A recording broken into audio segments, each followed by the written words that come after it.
নারীরা অভাব নিয়ে বাঁচতে পারে কিন্তু অবহেলা নিয়ে বাঁচতে পারে না।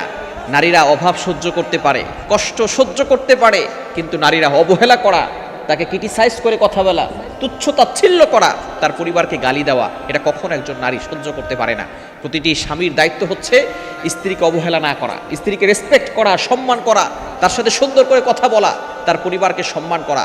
আপনি তাকে বিয়ে করে নিয়ে এসেছেন আর তার পরিবারের সাথে সে সম্পর্ক ছিন্ন করবে, বিষয়টা এমন নয়। আজকে আপনি যাকে বিয়ে করে নিয়ে এসেছেন, একদিন আপনার মেয়ে হবে, তাকেও বিয়ে দিবেন। যদি আজকে আপনি আপনার স্ত্রীর সাথে এমন ব্যবহার করেন, ওই আপনার মেয়েটার সাথেও তার জামাই সেরকম ব্যবহার করবে। কেননা টিট ফর ট্যাট, যেমন কর্ম তেমন ফল।